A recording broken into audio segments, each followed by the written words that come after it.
Good day to all of you, and thank you for joining us for today's conversation on the Program for International Assessment of Adult Competencies and the skills required for a healthy workforce in the future. I'm Rebecca Maynard from the University of Pennsylvania and a member of the Academic Advisory Committee for the Forum for World Education, or FWE. FWE is a nonprofit organization headquartered in Cambridge, Massachusetts. Its aim is building knowledge and partnerships required to meet the education and training needs for healthy, sustainable, economic, and social development worldwide.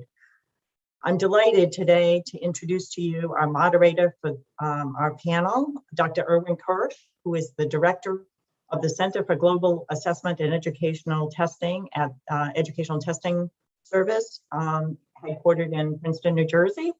Irwin is one of the world's leading experts on skills assessment, so I'm really delighted to have him here today. He's assembled a fabulous panel, so enjoy the conversation. Irwin? Thank you, Rebecca. Good morning, afternoon, or evening, depending on where you are, and thank you for choosing to join this webinar.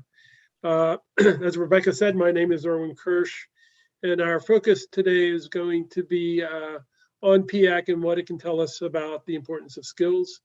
As Rebecca mentioned, PIAAC stands for the Program for the International Assessment of Adult Competencies, and it is a household assessment of 16 to 65-year-olds that's conducted by the OECD on behalf of participating countries. Among other things, I think PIAAC is very important because it provides complementary data to that which is collected by school-based surveys such as PISA, which focuses on in-school 15-year-olds. Before we begin, let me just mention a couple of housekeeping notes. Our session is scheduled to last 90 minutes, and each of the 4 panelists that we have with us today will have approximately 10 minutes to present their remarks before we then open it up to questions and discussions. I will moderate the Q&A period, so I would encourage you, if you have questions, to enter them into the chat. Okay, so having those housekeeping chores put aside, I'd like to take a few minutes to place PIAAC, which is currently the largest and most innovative large-scale assessment of adult skills in the world, into the broader context of large-scale assessments, and then briefly introduce each of our panelists to you. International large-scale assessments are more generally thought of as survey-based studies that are designed to monitor the knowledge, skills, dispositions, and behaviors of populations in a comparative context. In fact, comparability has been the key design criterion for these surveys since their inception some 60 years ago. I would say that interest in the assessment of adult skills has grown in recent years as the demands of technologically infused economies and global competition have interacted in ways to change the way we work, study, and live our lives. Policymakers, educators, and other key stakeholders need and want to better understand how prepared their populations are to succeed in jobs that increasingly require 21st century skills that include things such as problem solving, critical thinking, collaboration, and digital literacy. And they need to understand whether in times of rapid change, individuals have the skills and initiative needed to learn on their own and continuously upgrade what they know and can do. Our research and research of others has shown that these higher order skills rely on adequate levels of foundational skills that include literacy and numeracy. The key point I'm making here is that if societies are seeking individuals with strong higher order skills to support, work, and live alongside sophisticated software technology and processes, if they want employees who can learn independently and efficiently problem solve in today's tech-intensive societies, then they're going to need workers and citizens with strong literacy, numeracy, and increasingly digital skills. Findings from surveys such as PIAAC have provided a wealth of information about the distribution of skills and how they're related to educational, social, and economic outcomes. Still, some countries like the United States have, in my opinion, relied for too long on increasing the quantity of education, assuming that this alone would provide better pathways for sustainable and economically stable livelihoods. But the growing divergence between educational attainment and skills that we find in the PIAAC data raises critical questions about the desirability of policies that focus only on educational credentials without similar consideration to skills development. So we are fortunate to have 4 very knowledgeable individuals with us today who are going to discuss a wide range of issues that are associated with the growing importance of skills in both developed and developing countries. Our first speaker will be William Thoren. William is the Senior Analyst in the Directorate of Education and Skills at the OECD, where he currently serves as the PIAAC Project Director. William is going to focus his remarks on what PIAAC measures and then provide a brief overview of some key findings. Following William, we'll hear from Guido Schwerdt. Guido is a professor of public economics at the University of Konstanz in Germany. He also chairs the background questionnaire expert group for PIAAC. And today he's going to present and discuss the contribution of skills data to our understanding of economic outcomes. Our third panelist is Alexandria Valerio. Alex is the resident representative in the Dominican Republic for the World Bank. Over her 25 years of experience, she has led and managed a number of large-scale research projects in education and training for the bank, including the STEP measurement program, which is where I first met her. Alex will discuss some of the lessons learned from her participation in actually leading the STEP program and how these lessons relate to her current responsibilities. Our fourth and final panel member is Madan Padaki. Madan is the managing trustee for the Head Held High Foundation and a social entrepreneur who is working on helping to transform the lives of rural, low-educated youth in India. He will talk today about his work on this project and the Index of Youth Transformation that he and his team have developed. So with that, I'll turn it over to William, who will make his presentation. Thank you very much, Irwin, for the introduction, and I'll just hopefully start my presentation.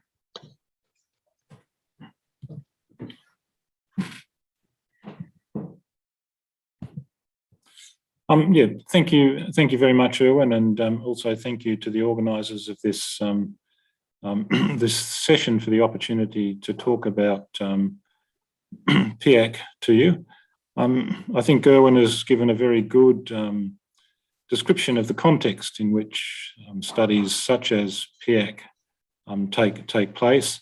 And I mean, what I would like to do is focus more on the specifics of the study and give listeners a brief introduction to PIAAC. Basically, my objective is to briefly describe what the study is. Irwin's already said that Rebecca's already explained that the title stands for the Program for the International Assessment of Adult Competencies, and also just give a brief insight into some of the results that we get from the study. And I'm sure that Guido, who follows me, will get more into the specifics of the results.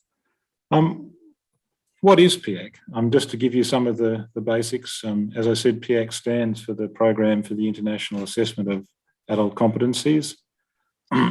It's a household-based study that assesses literacy, numeracy, and the problem skills, solving skills of adults. So basically, it's a study which involves data collectors going out to people's homes, at which they ask them a series of background questions and also give them a test to do. In the first round of PIAAC, that was on a laptop computer. In the next cycle of the study, which will start, data collection will take place in 2022, will be on a tablet device. The population covered by the study is adults aged 16 to 65. There have been there are currently two cycles of the study. The first cycle involved 3 rounds of data collection. We had data collection in 2011-12 in 24 countries, 2014-15 in 9 countries, and in 2017-18 in 6 countries. The current cycle is currently in preparation, and data collection will take place in 22-23, and we have some 33 countries involved in the study. In terms of what the study assesses, as I said, it covers 3 domains. The first is literacy, and this is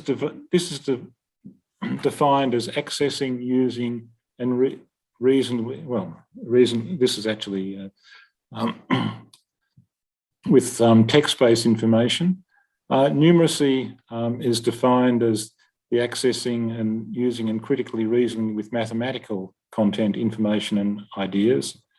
And adaptive problem solving is defined as the capacity to achieve one's goals in a dynamic situation in which a method for solution is not immediately available.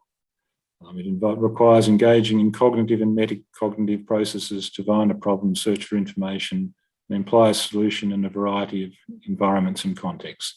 So basically what PIAAC does is measure adults' proficiency in what we call 3 key information processing skills: literacy, the ability to deal with information in text-based forms, written information in text-based forms; numeracy, the capacity to manage numerical and mathematical information in context of everyday life; and problem solving, the ability to marshal a range of information and resources in such a way as you come to a solution in a situation which you are faced with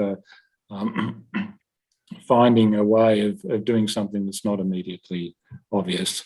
And those, I guess, are conceived as foundations for most of the other cognitive kind of activities that people engage with in their lives as adults.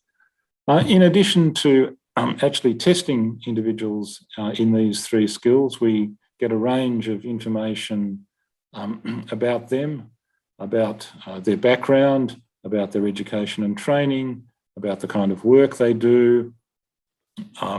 We also get a range of information that covers the extent to which they engage in literacy and numeracy at work and in everyday life. As I said, there's also information about their social background, but also we get a range of information too about things such as their beliefs about social trust. And then also we've got some information collected about various aspects of personality using the Big 5 personality inventory. Some PIAAC is not a study that is just emerged. It actually follows on from a number of other studies that have taken place over the last two decades, and which Irwin Kirsch has actually been involved in most of them. The first international adult literacy study was the International Adult Literacy Study, which took place in the mid to late 90s. That involved 21 countries and assessed the literacy skills, essentially the reading comprehension skills of adults. That was followed by the Adult Literacy and Life Skills Study in the early 2000s, which assessed adults in the domains of literacy, numeracy, and problem solving, and took place in 11 countries. We then had the first cycle of PIAAC, which involved some 39 countries over 3 data collection rounds, and again collected information in literacy, numeracy, in a domain which we call problem solving technology-rich environments. The innovation of PIAAC Cycle 1 was that it was an assessment that was completely undertaken on computer. So it was the first large-scale international assessment that was actually undertaken on computer. And then we've got PIAAC Cycle 2, which as I've said, is the data collection will take place next year, and that covers literacy, numeracy, and the area we call adaptive problem solving. What's important here is that we have comparable measures over time of literacy from 1994 and hopefully to 2022-23 in a number of countries. In numeracy, we have comparable measures over time from 2003-7 to 2022 in a number of countries. And that's important because it does actually allow us to look at changes in the literacy proficiency and numeracy proficiency of adults in those countries over a 20-year period in some cases. We don't have the similar measures across for problem solving simply because the definitions of problem solving have changed too much over the different studies to make that possible. That was a rather brief coverage of some of the main features of PIAAC, just to give you an idea of some of the kind of results that you can get from the study. I mean, first, as an international comparative study, one of the main things we do is just compare the average scores of adults across the countries that are participating. And as you can see from this, the scores of most countries fall within a range of about 25 score points from about 260 to 285 on the scale. Japan is at the head of the pack, and at the other end of the countries we've seen, we've got Peru and Ecuador. What you can see is there's a reasonable variation across countries, but that the countries that we have in which we have undertaken studies do fall within a reasonably tight range of the moment. In terms of how do scores vary across different demographic groups? I mean, firstly, overall, we see not a great deal of difference between the literacy levels of men and women. We see a considerable relationship between the background of the education levels of parents of people who take the test and their scores. So people with more highly educated parents tend to score better than those with parents with lower education. As one would expect and what one would hope, people with higher levels of education score much better than people with lower levels of education, and I think we'd be extremely worried if that wasn't the case. We also see younger adults, so 25 to 34-year-olds, score better than 55 to 65-year-olds, which is both a combination of age effects and also the fact that these younger people are usually much better educated than their older peers. And in terms of immigrant background, we also see that native-born people perform better than immigrants to the country. In terms of some of the relationships we see between, in this case, numeracy, proficiency and outcome, we see people who score higher in numeracy display higher levels of trust in others in society. They also tend to have greater belief in the extent to which that they can influence the political process. People who score higher also participate more often in voluntary activities such as associations, etc. They also report better health, and they also have higher wages. So here one can see at least an immediate association between proficiency in numeracy and a range of important outcomes, both in terms of the labour market and in terms of other aspects of social participation. And I'm sure that Guido will actually explore some of these, at least the economic outcomes, in more detail in his presentation. Just to finish off by saying that there's been an awful lot of research that's been undertaken using the PIAAC data. There have been a wide range of topics and themes that have been explored by researchers.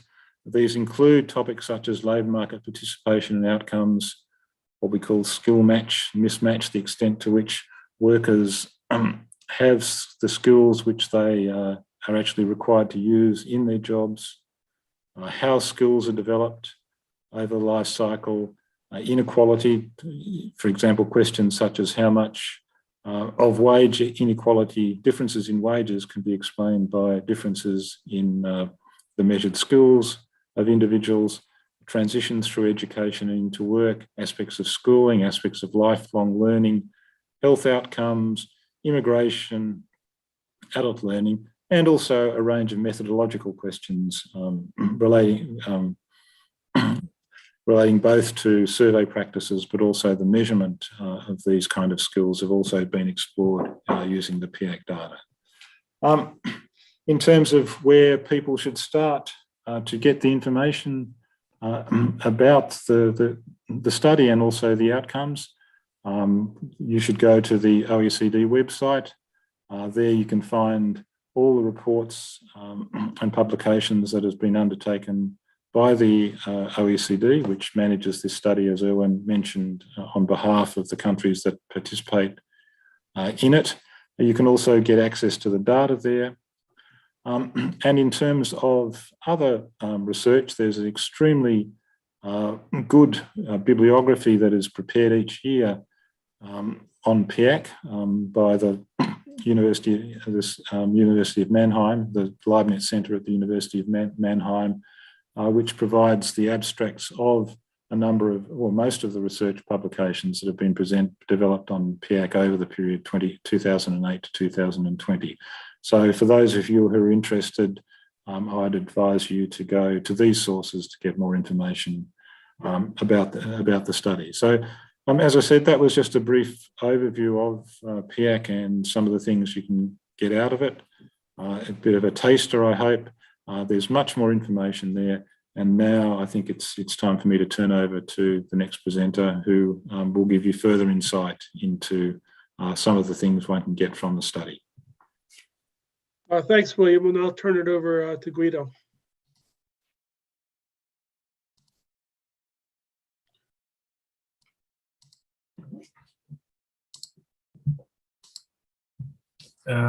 Yeah, hello everyone. So first of all, let me thank Irwin for the nice introduction, and let me thank the organizers for inviting me and giving me the opportunity to present my user perspective here on the value of the PIAAC data, or more broadly on the value of having data on cognitive skills. And I want to do so today by showing you some of the basically 3 pieces of research that uses data on cognitive skills of individuals in very different contexts. And I hope I can illustrate with that a little bit how such data can help us to shed more light on larger societal issues that we all care about. And I want to start with so I'm an economist, and probably you all know that economists have a long-standing interest in understanding the deep determinants of economic well-being, not only of individuals, but also of nations. And there is a big literature in economics on the relationship between what economists like to call human capital and economic growth. Basically, we try to understand why some countries are more developed and are growing faster than others. And the economic literature has suggested that has to do a lot with differences in education, with differences in human capital. And when economists say human capital, what they basically mean is the complete set of marketable skills that individuals possess.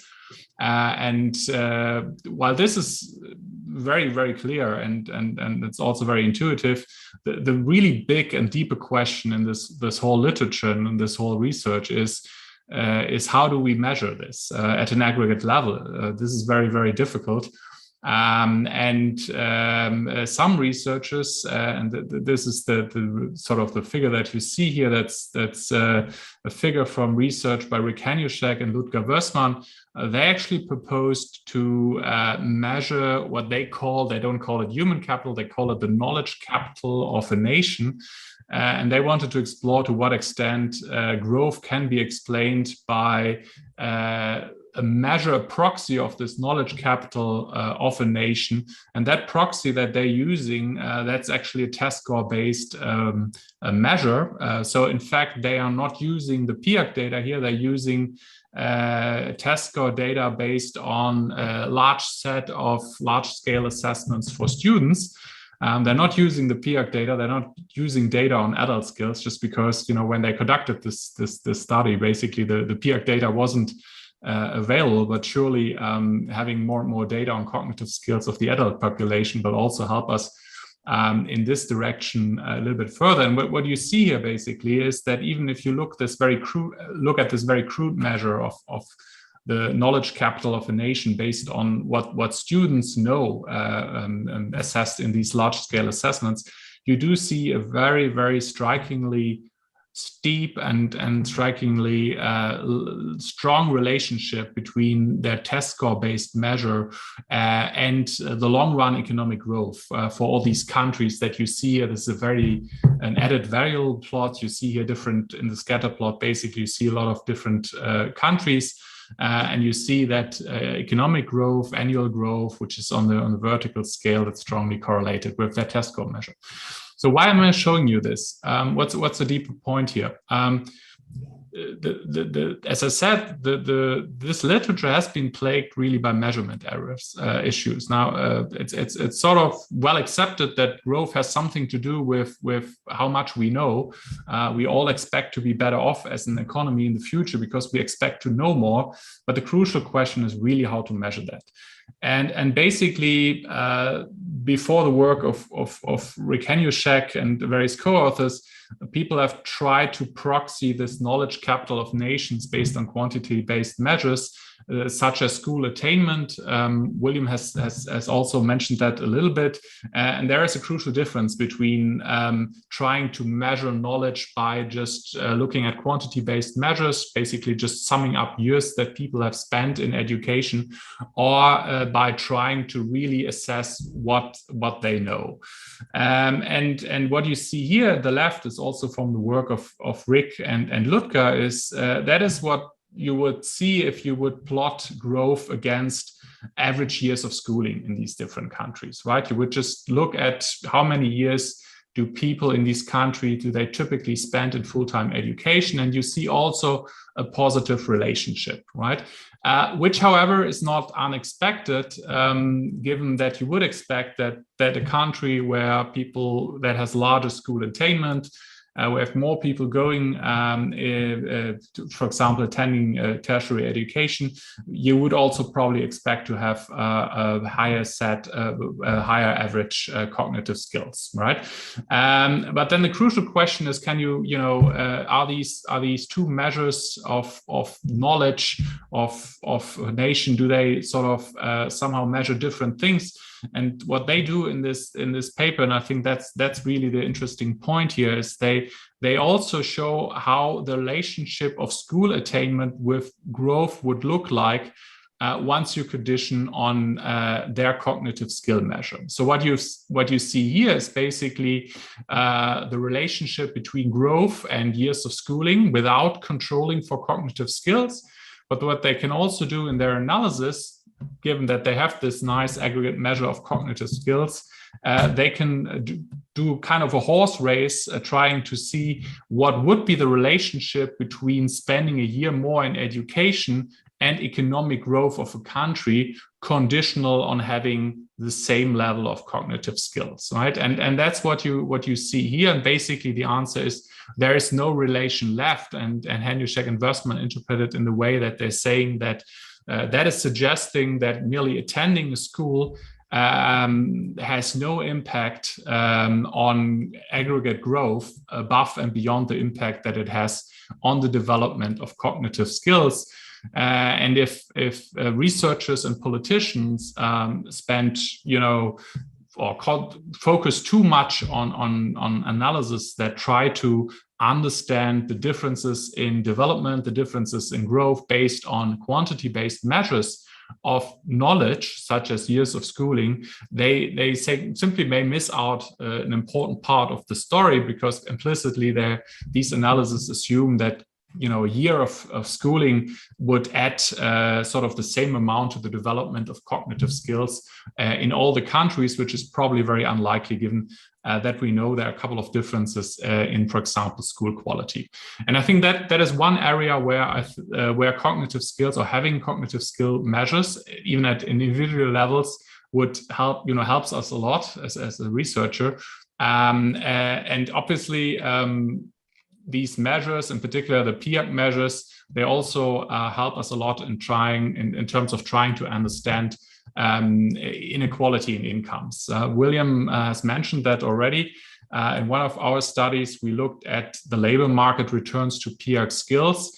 And in the aggregate, so meaning pooling over all the PIAAC countries, you see here this bar chart, which is basically relating increases by a standard deviation, sort of standard deviation increases in PIAAC skills. Now, these are numeracy skills, relating this to increases in earnings of PIAAC participants. So in the pooled sample, this is the sort of in the middle, the gray bar chart. You see here that a standard deviation increase in numeracy skills, which is about 50 PIAAC points, that is associated with having 20% higher earnings. So that's quite a bit. That also suggests that individuals do have quite an incentive to invest in their skills, because they can actually expect to be better off in the future in terms of having higher earnings.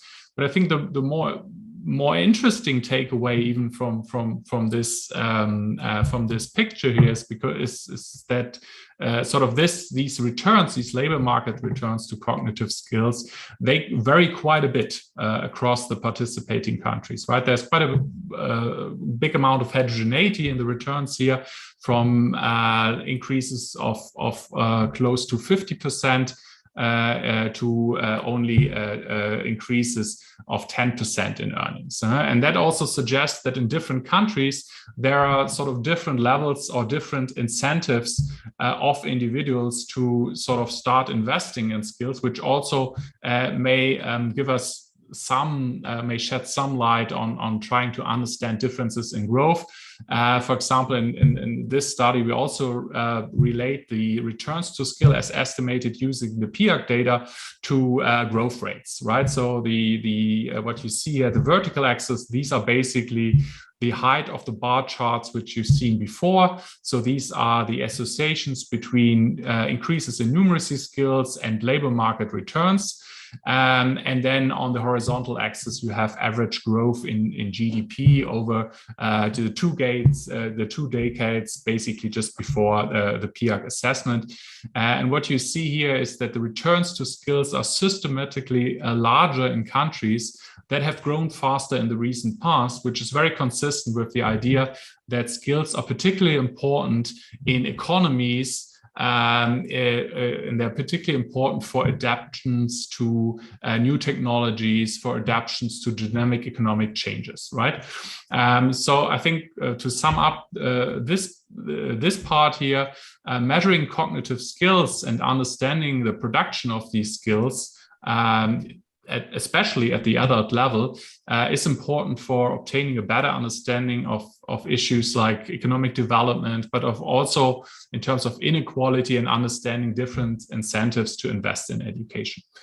And the last part of the third piece of evidence that I sort of wanted to show you, this is again from own work, and that is actually something we're still working on. So it's kind of a sneak preview of a paper that will appear next month. And originally here, the idea was to look at the intergenerational transmission of skills. So we originally had the idea to link PIAAC data from PIAAC participants in the Netherlands to official register data on skills of their children.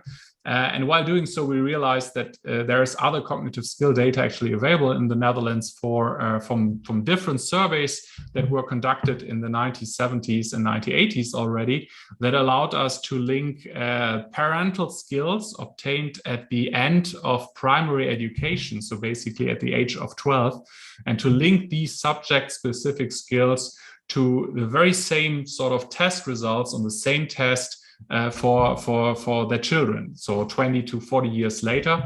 And this allows us really to basically for the first time to show that, I mean, we do know from the literature there's strong persistence in income levels. So if your parents have a high income, you're more likely to have a high income. We know that there's strong persistence in educational attainment. So if your parents are more educated, you are also more likely to be educated. And this is also this is now providing the first evidence that that is also true for subject-specific skills. So if your parents are better in math, you're also more likely to be better in math. And if your parents are better in language, then that's also the case. And most interestingly, since we have these two independent measures of skills in the two different domains, math and language here, we can also look at the differences, right? It may still be the case that obviously these two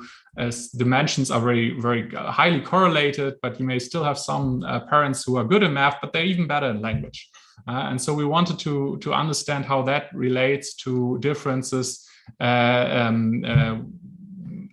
in the child generation.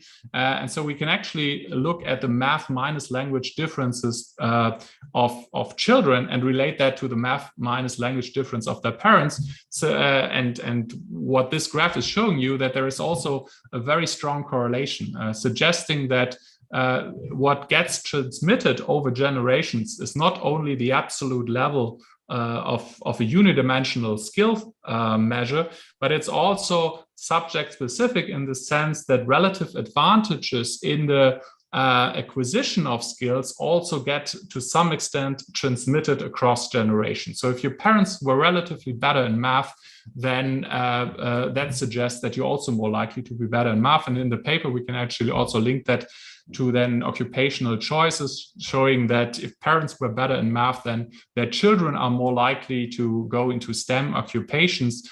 And I think that also suggests that having a better understanding of cognitive skills, and especially having better measures of cognitive skills, not as a unidimensional measure, but measuring skills in different domains, also helps us to understand better issues like social mobility and also occupational choices. And yeah, with that, I would actually like to give the word to the next presenter. Thanks very much, Guido. Alex, I think it's your turn.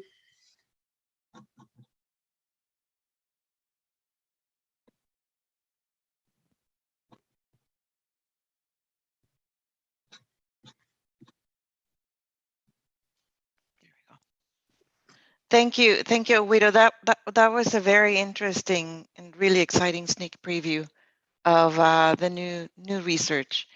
Thank you to the organizers and to the panelists. It's really wonderful to have the opportunity to be here. Let me put it in there. To share some of the lessons learned that we've gathered over the years in terms of the skills. The STEP skills measurement today, and also it's interesting to share a partnership perspective. I think Guido shared a research perspective. I'll share a partnership in terms of the PIAAC surveys. So today, I'd like to center my contribution around three messages. The first one is on the STEP skills measurement, what it is and why the World Bank decided to enter into this space, particularly in developing countries, some key findings at the very broad level, and then lastly, some lessons learned that we've gathered over the last 12, 13 years since we've been working both with William and with Irwin. So, so the first point on why the STEP skills measurement and what is it and why are we doing it? So the first point is that the STEP is really a systematic, a way to systematically measure skills in developing countries. We undertook this effort as a result of an increasing demand for information on skills and particularly global comparisons of skills in developing countries. When we started to look into this, we realized that there was very limited information beyond what we usually measure, which is schooling, and very limited information on the proficiency of adult skills, sort of the stock of skills in the labor force, the extent to which those skills are being used at work, the intensity with which those skills are being used in the workplace or in daily life. We didn't have a whole lot of information also on the payoffs of skills beyond the years of education, so very much along the lines of what the previous speaker just mentioned. And then also very interestingly, the roles of different types of skills: cognitive, socio-emotional, job-specific, unemployability, and labor market trajectory, and how those different types of skills are intertwined to make a particular outcome. We know that in our client countries, there's a premium placed on comparable information across countries. And so in that particular context, we've decided to partner with the OECD, with William and his team, to see to what extent we could bring a survey, put the survey together that would resemble, not entirely the same, but that would resemble what PIAAC does. And so we've created a literacy assessment, household survey, and also an employer survey, just to measure much more from the demand side as well.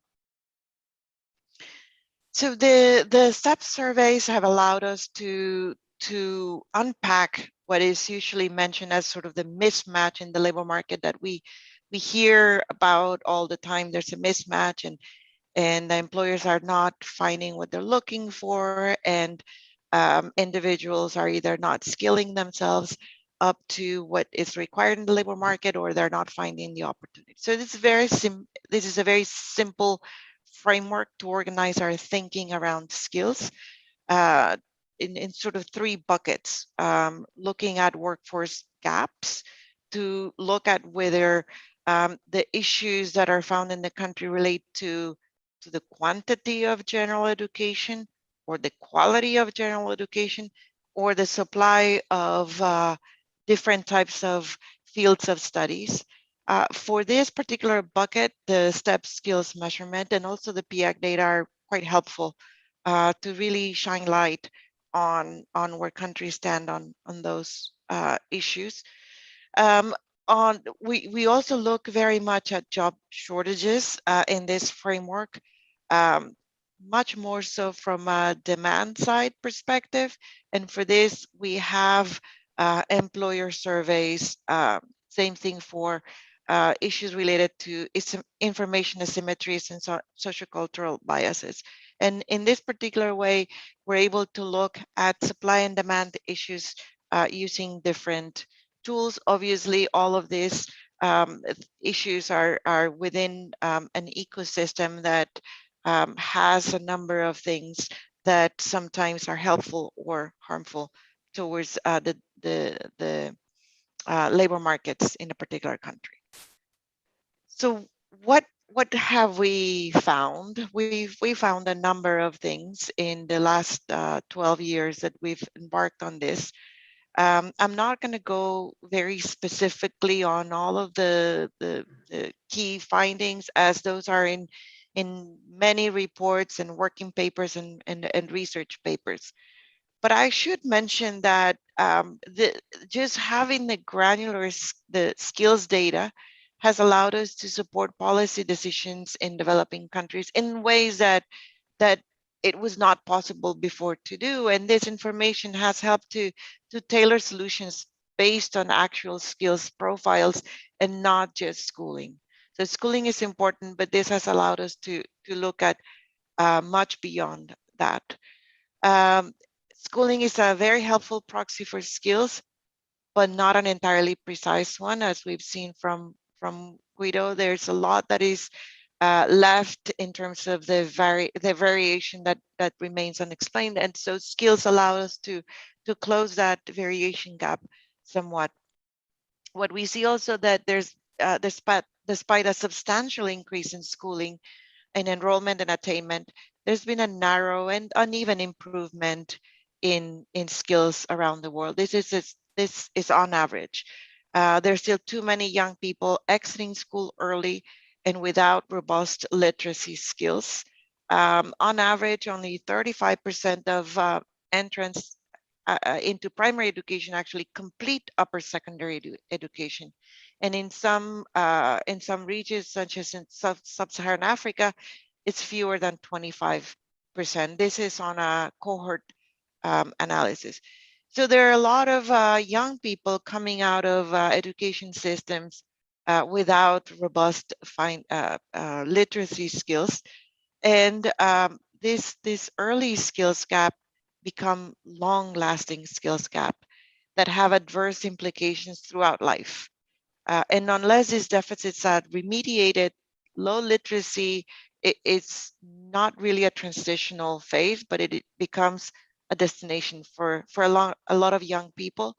And what we see later on with adults using the skills measurement surveys is that they don't really have the skills that are required for the labor market. In fact, when we look at Bolivia, Ghana, and Kenya, the percentage of adults scoring below level 2 of literacy, there's more than half are there, and they're not job ready or training ready. That's more than half of adults. And in the case of the STEP surveys, these are adults in urban areas, which is a unique feature different from the PIAAC surveys, which are measured at the national level. But it's also very interesting when you look at the data that the number of the schooling years required to reach a level 2 literacy ranges from 9 years in Armenia and Vietnam and Finland to about 16 years in Bolivia, Ghana, and Kenya. So it takes a lot longer to reach the same level in some systems compared to others.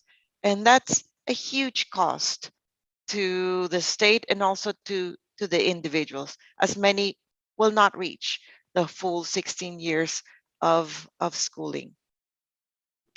Then another key finding is that now we have many more new insights on the correlations between the workers' literacy proficiency and the skills used at work, the extent to which the more intense skills used at work correlates with workers' productivity, and a lot more information on the match rates between worker and job required education, even when controlling for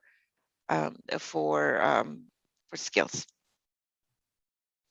So this is an interesting picture that provides information on where the countries, some of the countries that carried out STEP are in terms of their score, the average score or the level vis-a-vis the PIAAC average. And as you can see, almost all of them are below the PIAAC average.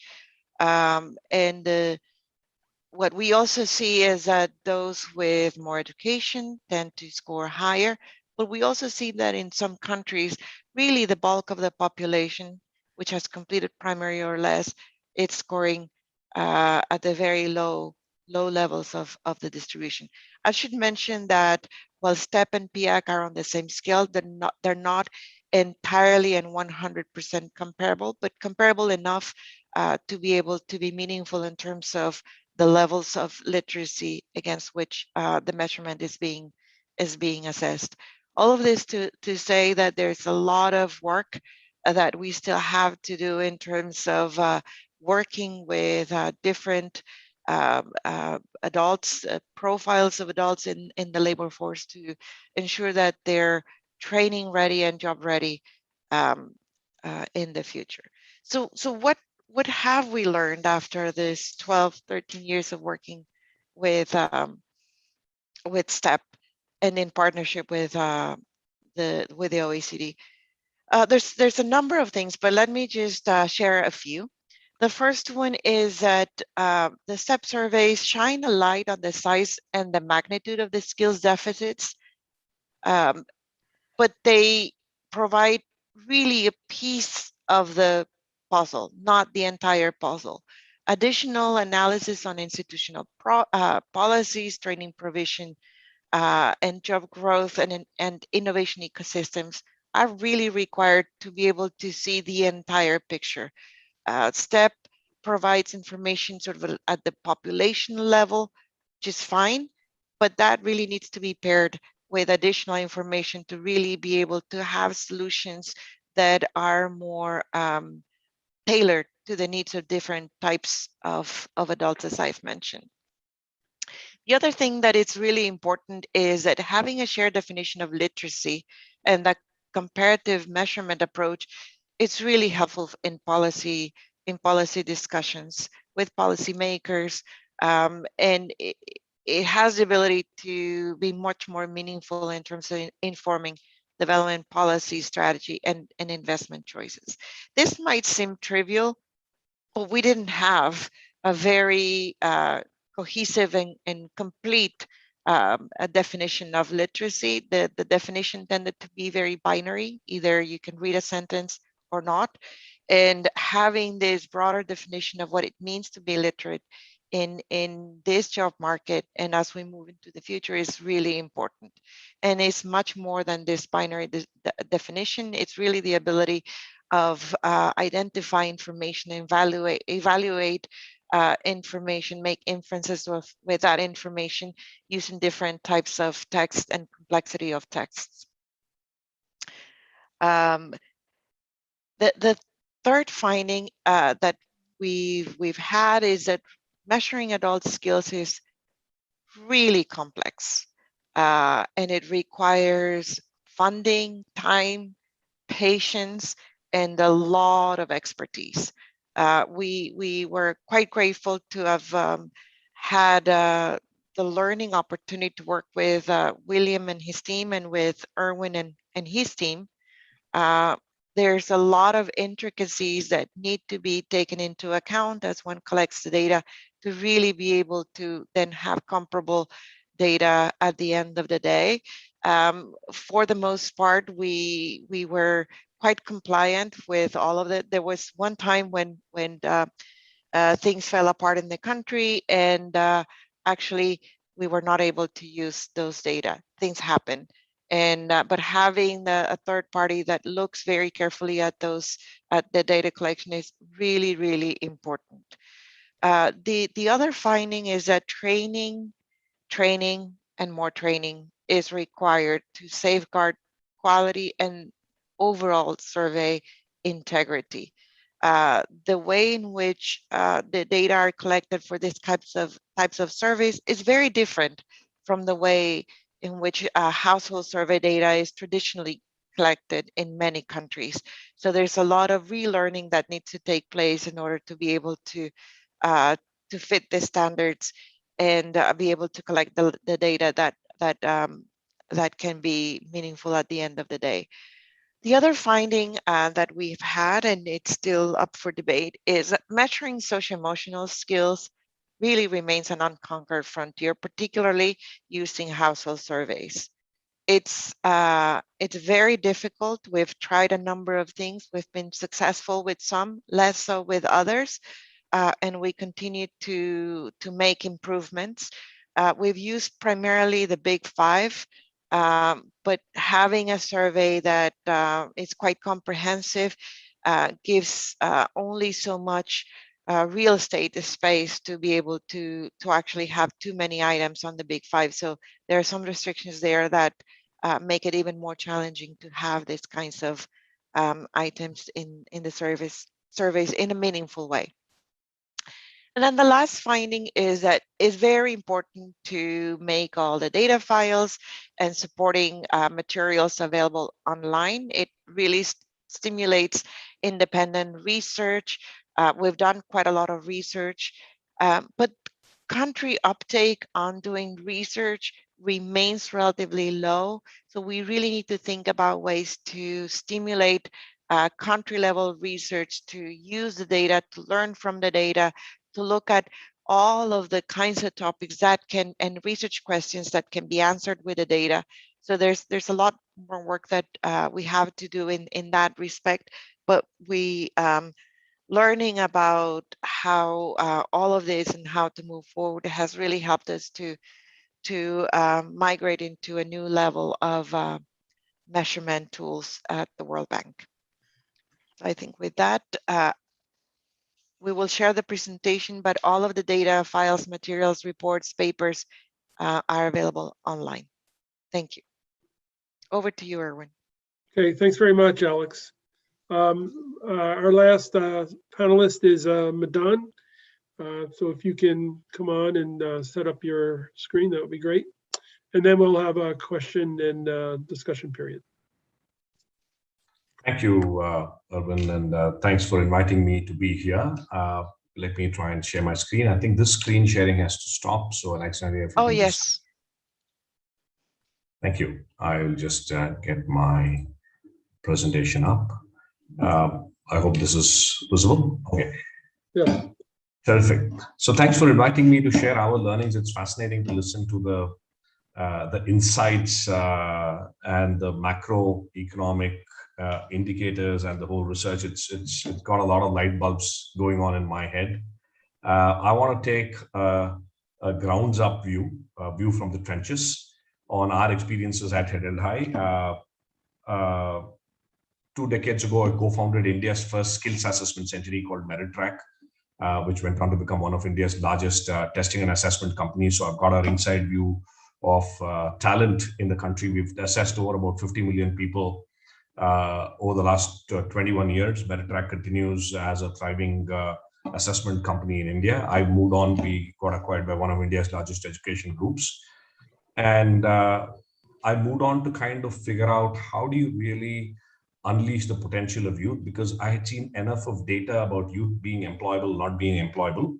So almost 11 years ago, a few of us started an experiment to take the most uneducated, illiterate, unemployable person you can ever find on the face of this earth. We defined that person to be of 18 years of age, has never entered a school, never held a pencil in their lives, has no skills to boot, so works as a cowherd or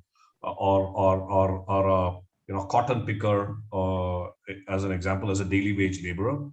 And we wanted to check whether it is possible to transform such an individual into an English-speaking, computer-literate knowledge professional who can work in the burgeoning BPO industry. One data point I want to share is, of course, I would be aware India is home to probably the largest population of youth in the world. We have 350 plus million young people aged 10 to 24. And this demographic dividend, as we call it is supposed to go on till 2030. We have another 150 million youth who will enter the workforce looking for aspirational economic opportunities. And we are situated as Head and I in trying to figure out how do you bring aspirational economic opportunities to the most marginalized youth, mostly girls from below poverty line families in the hinterlands of India. And that what began as an experiment about 11 years ago, where we went into the villages, looked at this definition of the most unemployable, found hundreds of thousands of youth who fit the bill, but very few youth and their parents were consenting to send their kids with us because we looked like scamsters. In fact, in some of the villages, we were chased out as organ harvesters or folks like that because we were saying, give us your most uneducated youth and we'll transform them to be English-speaking knowledge professionals. And people thought we were, scamsters. But we found 8 believers and the parents. One of them is a boy called Ramesh. The video is very grainy. You will see it in Kannada. We never knew when we were recording this almost 11 years ago that we will use it so often. Ramesh comes from a village called Koti Gudda in Raichur, which is the back of the beyond. Family of 10, has never been to school. The entire family earns less than $50 a month. This is a family of 12 who lives on an unarable 2-acre land. Ramesh does not even know how to speak in Kannada, his local mother tongue. In fact, in this video, you will only see him saying my brother's name, my father's name, my sister's name. That's all. It took us almost 2 hours to get him in front of this camera. So this is Ramesh for you. Let me just switch on.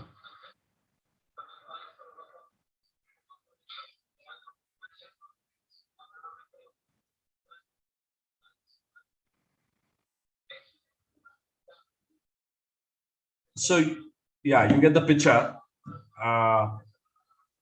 We got 8 youth, all purportedly over 18 years of age. None of them know their date of birth. 6 boys, 2 girls. 4 of them had never been to school. So we got them to a house in Bangalore, hired a trainer and said, teach them English and math and computer skills. And I want them to start doing insurance claims processing in some finite time. The trainer vanishes during lunchtime. He refuses to come back. He says, are you out of your mind? You know, how can we ever train people like this? You're just wasting our time. My partners in crime, Sunil and Rajesh, come from a world of transformation of mindsets. So they started applying their mind on how do you really create a peer learning model? How do you create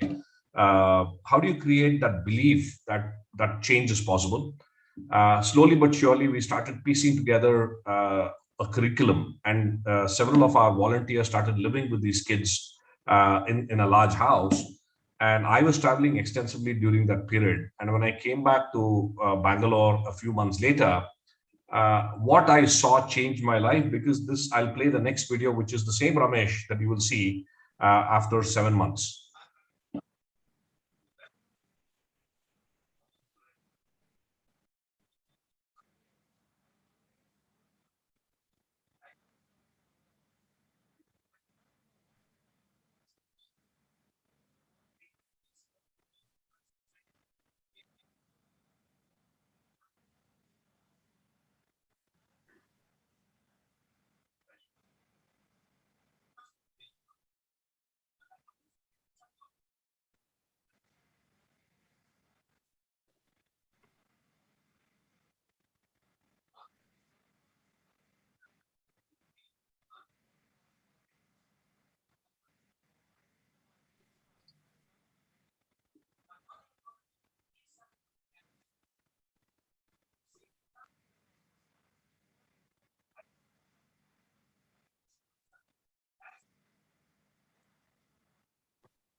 This kind of shook me because all 8 of them had flowered into this potential. And coming from the world of assessments, I was trying to figure out, is there any test that can predict whether a Ramesh before can become a Ramesh after? And obviously the answer was no. And therefore, the realization hit me that perhaps this potential exists in every human being, but a lot of us die without knowing what treasures lie within. So that's how Head Held High was born. It's not a training; it's a transformation. And I'll just play a few seconds of a video. We went on to win the CNN's Real Heroes Award a few years later. You can see the evolution of Ramesh. By the time he had become a team leader on a BPO, earning 15,000 rupees, which is quite a sum for the family. And this is Ramesh speaking on a national stage in front of maybe about 2,000 odd corporate executives.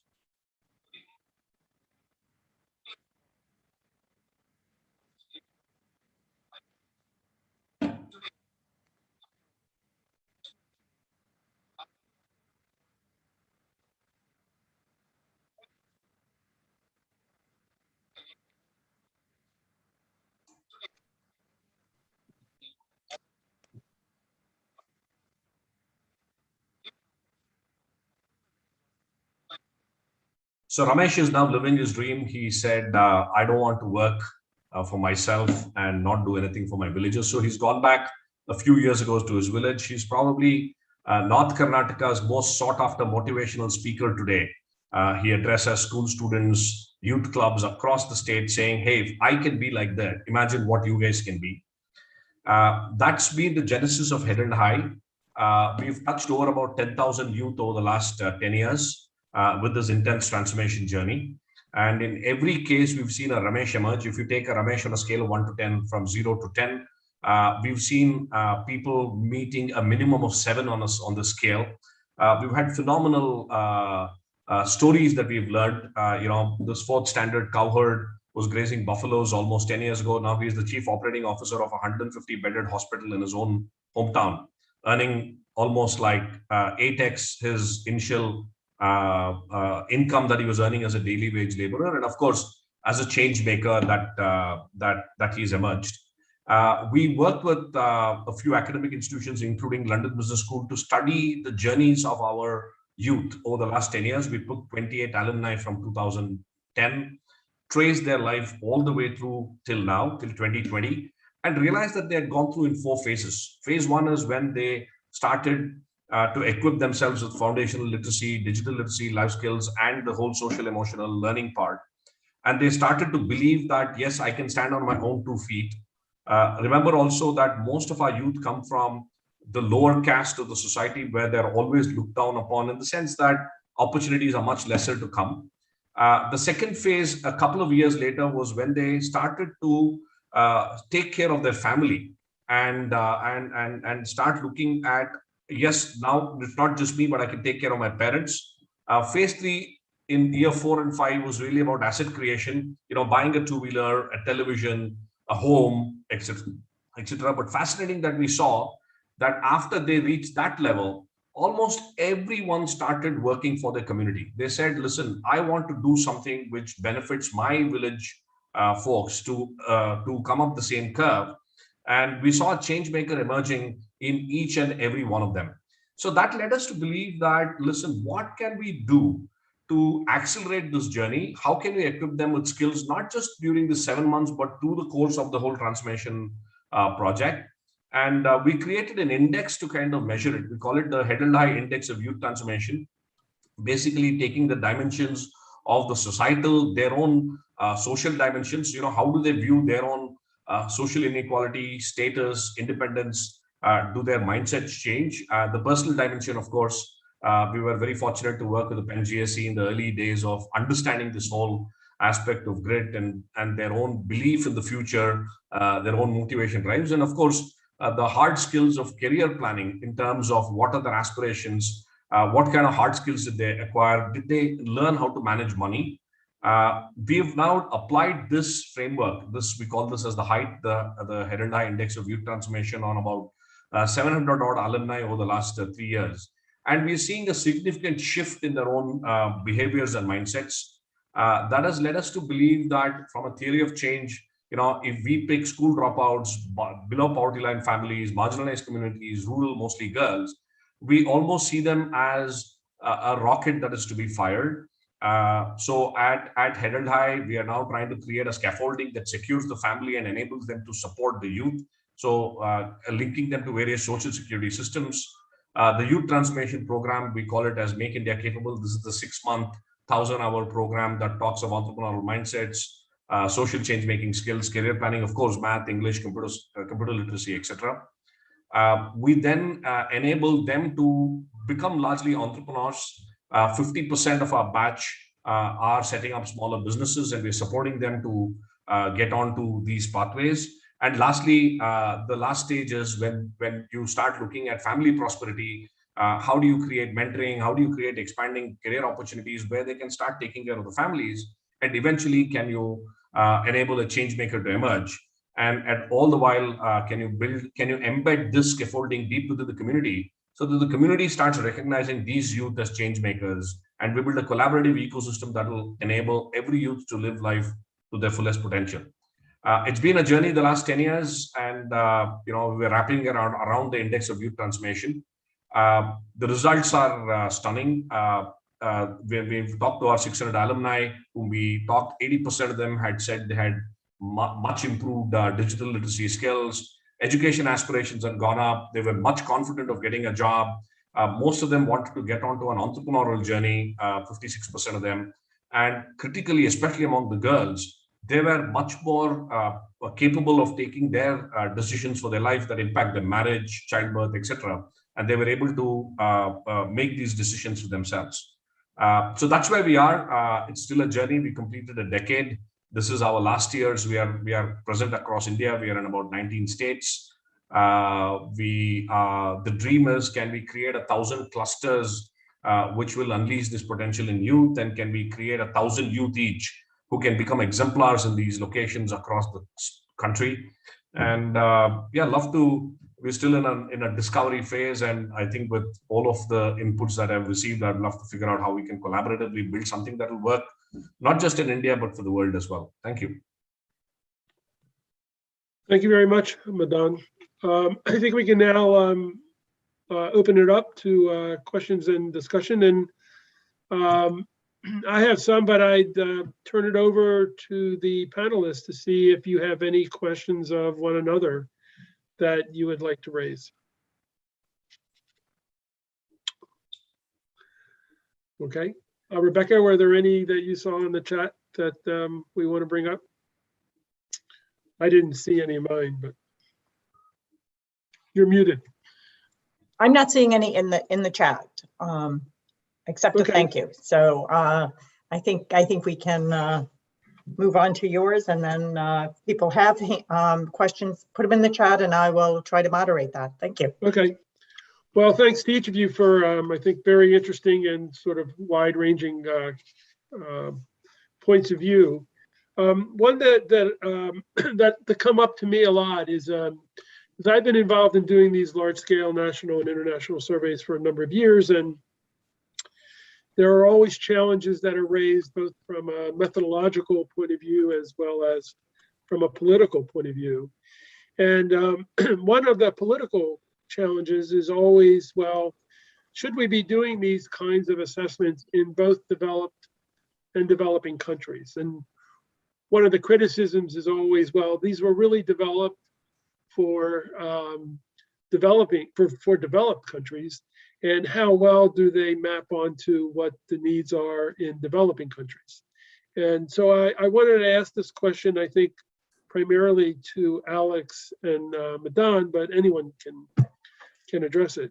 And that is, do you see value both for school-based as well as adult assessments, where the move seems to be now toward including low and middle income countries along with the developed countries? So I wonder, I think Alex has more maybe direct experience with this, but Madan, given your presentation, I wonder how you would feel about India or including some of the youth that you deal with in these kinds of surveys. Do you think that they in any way provide relevant information to the direction in which you guys are looking to go? Sure. So maybe let me take that. I think it'll be very useful because we don't have any national level assessments of adult skills. And as you might be aware, skilling has been the mantra for the country over the last 5 years, but we've not made much progress. There's a massive disconnect between supply side and demand side.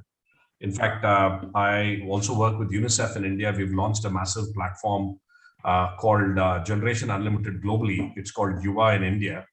And we are looking to create economic opportunities for 100 million young people over the next 10 years, create 21st century skills in about 200 million youth, and enable them on their change-making journeys. I think having something like this will really help policymakers as well as practitioners on the ground to have one standard metric and a discussion point. Otherwise, we seem to have multiple points of view and perspectives, and there's no convergence that we're seeing. I think this will be really useful. Thanks. Alex, did you have any thoughts or comments? Yes, I'd like to echo what Madan just mentioned about having metrics that are universally shared or as universally shared as possible. It's one of the things that has been a very good thing for us to be able to speak the same language, so to speak, on literacy, and to be able to have that as a way of comparing with OECD countries. It's been of particular interest to our client countries, as some countries, client countries join the PIAAC efforts. There is a bit less of an effort to do a separate complete exercise if they can join a PIAAC effort, but nonetheless it's been very helpful. And a second point that I like to make is that, I mean, labor markets are becoming global. So literacy is important to be able to join those global markets, whether you do it from your own home, from your own town, from whatever country you may be living in, or somewhere else. So I think that the notion that that things might be different for developing countries, it's not necessarily the case. I think that the aspirations are to be able to reach that global standard in terms of skills. But a very good point, Irwin. Quite relevant. So Irwin, I have a question in the chat, Okay. which is how does Head Held High or Madan, your program suggest new strategies for OECD, World Bank, and in places like that, in terms of the solutions to the workforce needs? Do you have any thoughts about that, given the amazing work you've been doing? Sure, Rebecca, thanks for the question. A couple of points. One is that, again, from our experience at Head Held High, as well as my previous experience at Moderator, one of the challenges that we see is how do you understand and shape aspirations of youth? When we talk of the supply-demand mismatch, one of the elements that is not taken into consideration is the changing youth aspirations. And it's an ever-changing dynamic variable, right? So how do you then align the aspirations to supply demand, and how do you kind of synchronize these three elements together becomes one thing for us? Because when we get these youth from the villages, they're just happy when the day one if they get a job, but the end of 9 months or 6 months, they want to sit in an air-conditioned room typing on a computer, and they don't want to do a field work, right? That's the exposure that they've got. Mm-hmm. And the world of social media and WhatsApp forwards and Facebooks, how do you leverage them to create aspirations and shape aspirations is one critical thing. Otherwise, at a macro level, we'll continue to have these differences. The second aspect, which I firmly believe, is that we need a lot more job creators than job seekers. So how do you really ignite entrepreneurial mindsets and entrepreneurial skills? And instead of just looking at jobs, can we expand that to economic opportunities? And can we start looking at local entrepreneurs creating local jobs as the driving piece? And therefore, can you align skills to those kind of opportunities? Again, if you look at 500 million people in the working group or the labor force of India, less than 9% of them are employed in formal jobs. It's 90% is completely informal, and I think that's the way it's going to stay. So how do you then design interventions on the ground shaped by what we understand at a macro level to fuel more entrepreneurial journeys on the ground? And how do you then lead that to aspirations? These are the challenges that we are trying to solve on the ground. That's great. So I have another one, Irwin. We're getting Satya Brink asked in the chat, in many countries, more women graduate from university. Why is education failing our boys, and how should education change? And how will we measure that improvement? I think that's a really good question. Thank you, Satya.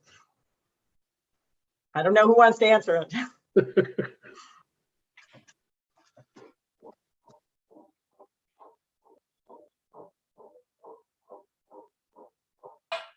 I don't think anyone wants to stand up and answer that.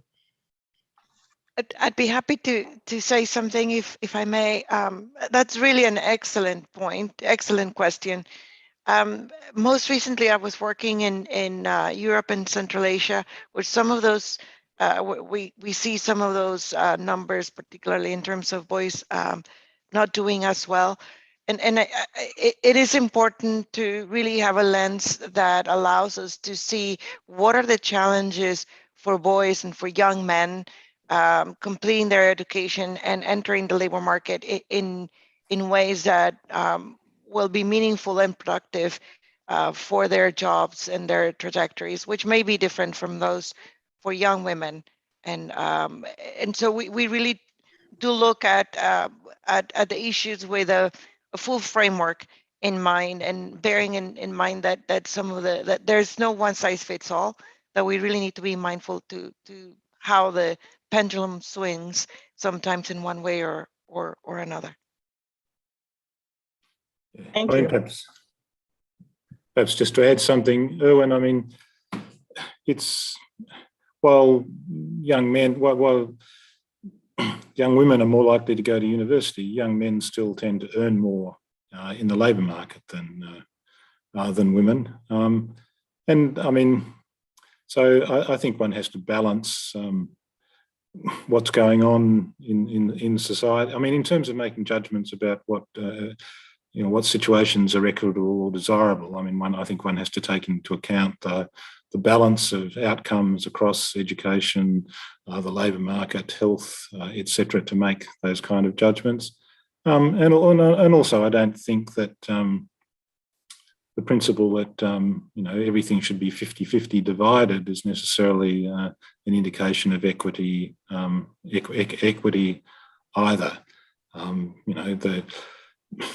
We have to admit that men and women still have different aspirations in many areas, and that I mean, this is reflected in their different outcomes. I mean, I think you'll find that many more young men will go through vocational education and training than young women, and those kind of jobs are often reasonably well paid, particularly compared to I mean, low-paid jobs such as nursing that require university-level qualifications. So I think it's a very important and interesting question, but I think one that you need to look at the complexity of the situation in order to understand and also to respond in a policy sense.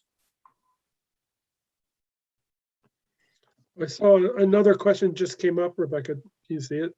Yes, the cycle. What's the cycle in PIAAC? Is that the one you're seeing? Or is there another one still? I saw. There is. Oh, there's still another one. We have two. Okay, so Yeah. let me put this one out. Shaoli asked what the cycle of PIAAC is and how these cycles differ from one another. So I think William, that one is. Yeah, I mean, PIAAC's been designed as a study that is repeated on a 10-year cycle within a country. Or within it. So what we see is that the so-called first cycle of PIAAC, we had a group of about 24 countries that collected data in 2011-12. We designed the so-called second cycle of PIAAC, which basically was which involved the redevelopment of the instrumentation for PIAAC to be implemented in 2022. But as people who've seen the presentation saw that within in the so-called first cycle of PIAAC, we did have different data collection rounds. This was because although we would have liked everyone to have done the survey at the same time, just because of questions of finance, among other things, and also just growing interest over time, a number of countries came to the OECD and said, "Can we do the study?" So we implemented different rounds within the first cycle, but those countries all used the same instrumentation. What we've now got with the second cycle is new instrumentation, and most countries that are involved will be collecting data on 10 years after they were involved in the first cycle of PIAAC. So Irwin, the other question I think was how literacy is defined in a space where there are several different local languages, and what's in here thinking that maybe the asker was thinking maybe that India might be helpful there. How you think about it. So I don't know. You might have some. William, you might have, or Guido might have, or Irwin. No, I mean, I think Irwin can say something, but just to emphasise the fact that at the outset that in terms of the definitions of the construct of literacy, that's in a sense independent of any particular language. So we define literacy as being able to deal with text-based information in whatever language, because the cognitive operations that are required to read and understand information in English, French, or Parsi, or whatever are the same. The difference is, I mean, when you come to test, you have to test in a particular language, and obviously in a country with one national language, it's quite easy to do these things. In a country in which you have several national languages, and especially a country as large as India, it's actually quite difficult, not conceptually, but simply practically, to test in a range of different languages. But we do have the situation within PIAAC, for example, in Spain, where we've tested in 5 languages. In a number of other countries, we've tested in 2. And currently in Switzerland, the testing is taking place in 3 of the 4 national languages: German, French, and Italian. And perhaps over to you, Irwin.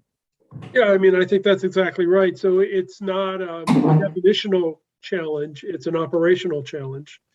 And so countries are free to test in as many national languages as they wish.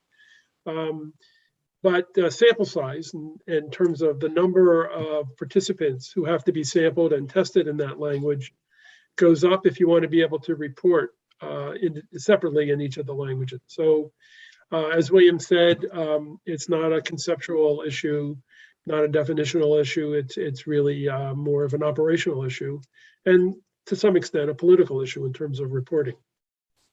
So, but PIAAC and other surveys have developed methodologies for doing translation while maintaining comparability, and also operational means to allow it to take place.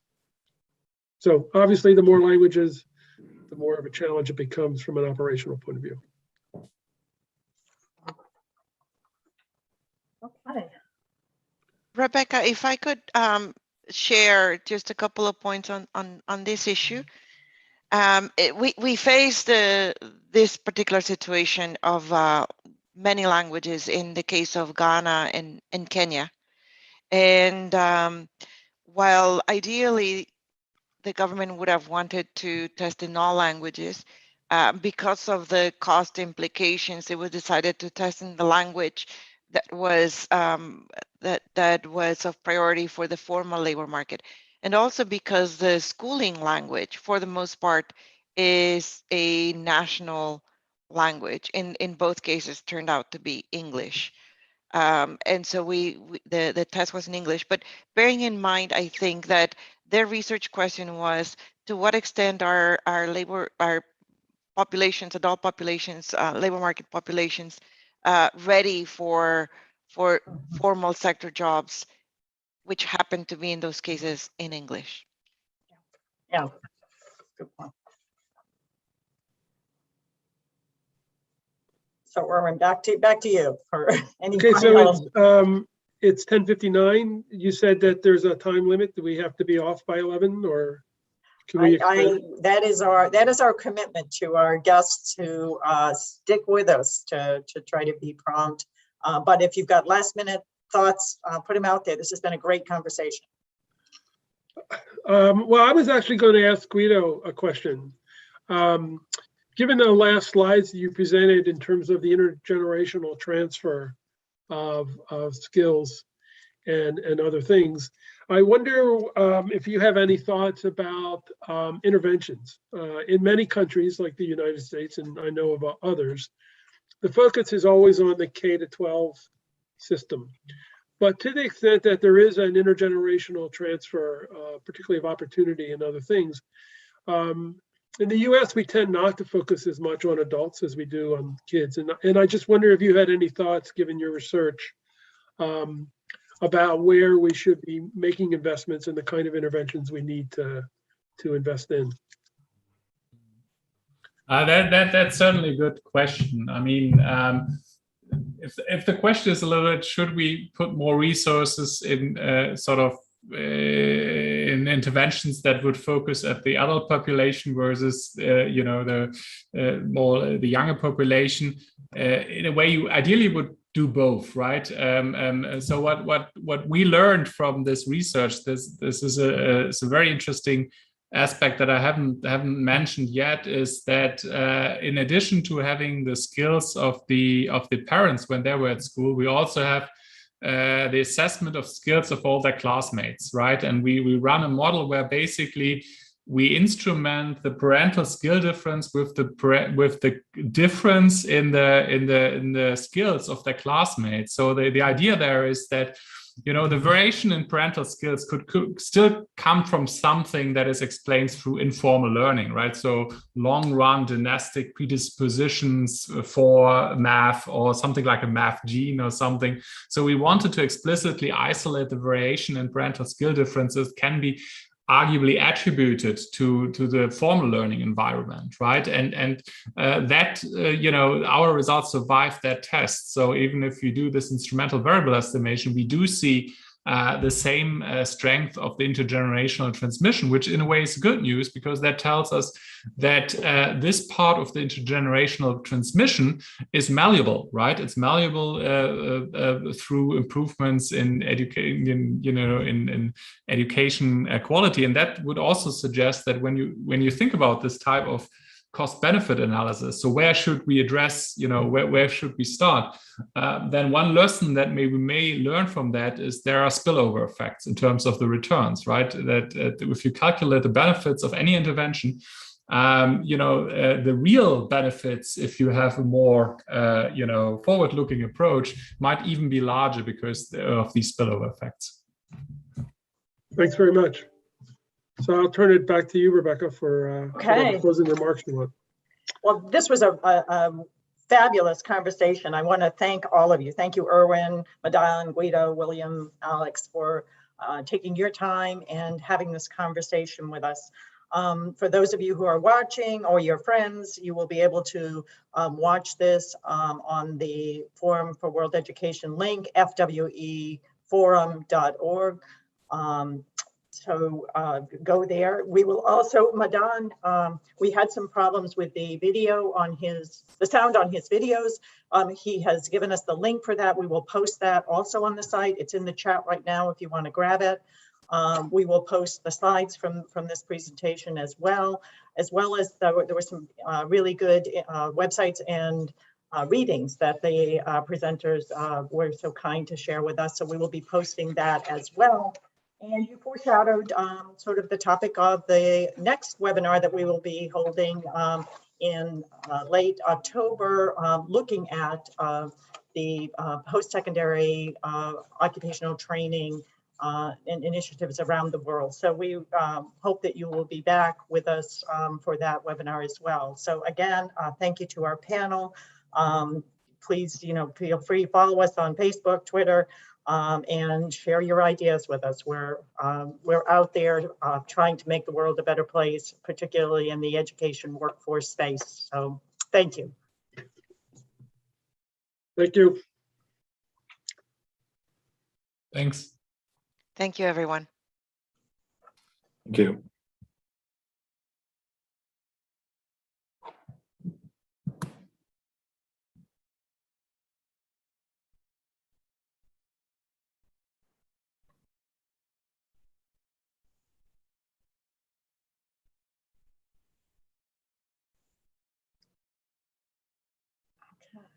All right, I think we did it.